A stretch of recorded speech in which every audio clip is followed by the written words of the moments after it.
So proactive is that attitude that I got that.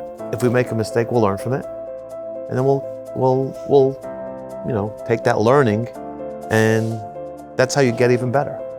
So we look and we encourage people to be proactive about it. So we've got 3 of my favorite people. I'm going to probably say that a lot today because everyone's my favorites. This principle and specifically really relates to each of your jobs. So I'll just start to my right. We met in 2008, and you've helped develop these principles, I would say. And when I look at you as an individual and your growth in the business, and thinking about the business, really growth as a human being, as a person, how would you relate, that concept of proactive? I got that. Yeah, absolutely. I mean, if we're sitting right here, all these cosmetics right here in back of us. Okay, so we're going to our big spring reset season. And, for me, it's like, okay, like you just said, learn from mistakes that we made before in the past. So, November comes, and we're talking last year, 2022. It's like, okay, HR, we're gonna need some more staffing for this time of the year. Sales team, what do you guys need? What dates can we make to make sure we're on time to the store? So being proactive, getting ahead of it, that's been very helpful for us so far this year. Going into the spring reset season was gonna be probably one of the biggest ones we've ever had. It's because of the new customers we have, new banners, things like that. So that has been big. That's just part of us as a company being proactive and learning from the past. And for me, especially the experience that I've gone through, is saying, okay, how can we get ahead of this? I know what's coming. We have a lot of new people as part of our team now. We're growing at a rapid rate. How can I be proactive to not only help them gain more knowledge, but to help us be successful? So that way everybody, gets to their goals. Do you feel like the people who are reporting up through you, number one, do you see it in their actions, like they have an I got it attitude? Or do you feel like that's something, as people come, especially in your world where it's in the season, you've got, some significant turnover happens at times, different seasonalities come in, new people come in. That's something you have to teach. I think it goes both ways. I've had times where we had to teach. Also have had times where, because we're getting to them early and we're showing them how we can be successful, with a big project coming up, wherever it is, they didn't have that feeling, oh yeah, we got this. We're ready to go. Let's get this going, And it's a good attitude for us to have, not only as ops, but as a company, to have that feeling. So I think just taking our experience and helping whoever's new or whoever doesn't quite have that characteristic yet, help them get to that point and say, hey, this is comfortable, we've been through this is how we can be successful with that. So yeah, I think definitely we're seeing more of that attitude, like, yeah, we got this, let's go. So Q, let's talk about how do you feel like managing your team? You've got, a bunch of direct reports as well. Do you feel like they've got that mindset? Is that getting down in your team? Yes, we face a lot of common, new hires, people leaving. It's difficult to get a new hire now, but actually I honestly interviewed someone where she wasn't able to meet me the same day I wanted to. So my thing is, if I'm gonna get someone to be on my team, they have to be ready, willing, and able. So she didn't work out, but then I had another interviewer to meet, and he came off of his other job. He met with me right away. Very intelligent, needs someone to be behind me to represent me in a store, respectful, and all he needs to do is learn cosmetics, and I will be behind him to help him. Because when he's successful, I'm successful. Sure. That's the main goal for me. Having that mindset that you can go out and you can make those types of decisions, you're empowered to have that kind of mindset of, I got it, I'm gonna do it.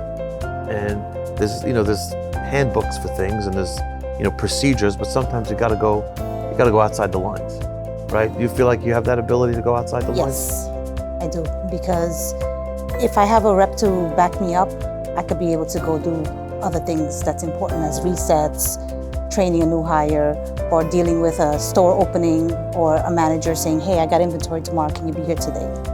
You've got a lot of that last second stuff going on in your world. You've got a lot, you're outside the lines. You're outside the lines a lot. So that's pretty cool. All right, Mr. Gerald. Sir. Absolutely. I think from a character trait perspective, that's one of the things that we do look for in an HR generalist, especially with those that we have on site in one of the facilities. And you're working alongside some of the senior leaders who help plan, this is what we need at X time, this is what we need to have by March, April, May, June, et cetera, that proactiveness to get ahead and understand the market. Okay, what are we looking at? How can we get creative and understand this is what we need by this time, this is what we need by that time, this is what we need by that time. That mentality is one of the things that we do look for. Is it always coming with everybody that we bring into the team, new members of the HR department? Not necessarily, but it can be taught. And that's one of those things that is very important, where people with experience, people that we can look to as someone, as an example, shows us, okay, if you're willing to plan ahead and be proactive about it, yes, it can be done, it can be accomplished. So it's not always a trait that comes with it, but it can be taught. And for us, it's very important because we need to meet those expectations, especially coming from, senior leaders. Your position in working with all the teams and managers and the requests that come through. In a lot of places, that I don't know that that's, again, I know Eleanor, but a lot of places, I don't know that that's, there's a lot of blame and shame. Do you feel like you have that capability of making those decisions without having to run it up the flagpole every time? Absolutely. And I think for me, the biggest exposure to that was, partnering with Tony to launch the Reno distribution center back in 2021. And needing to really get creative and put myself out there. How can we get the people in the building? So we had to get creative and not use the traditional recruitment approach. It's not so much just online applications and calling. All right, you got to go do job fairs. You got to go post an ad in the radio. You got to translate it on the radio. You have to go put a billboard somewhere. So these are all the different types of methods that we did to bring in the talent that we needed to successfully launch and keep the building going.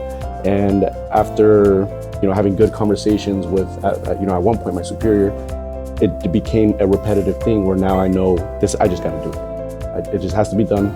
I already know what I need to do it, and I'm going to figure out a way to get it done. So these are the types of things that come over time with the experience of the exposure, and now it's second nature. So it's one of those traits that is developed over time because you're just used to that day in and day out. Now it's one of those things that, yes, I'm very confident. So what I'm hearing from you is like it's now part of the DNA. Absolutely. It's part of your DNA that, hey, I don't have to run this up the flagpole every time. I've got enough repetition.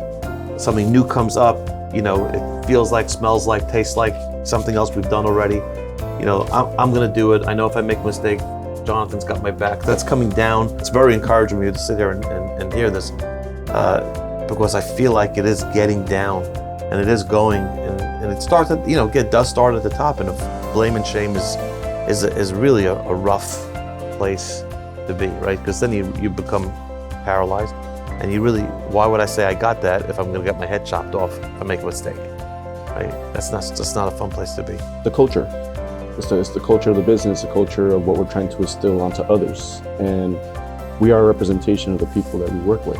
So who we are, let's try to project that onto others. It's amazing. I love that. You said a great word earlier. You said trait. It's a trait. And how does something become a trait, right? You can do something over and over again to become a habit, but how does it become a trait? A trait means it's ingrained within you.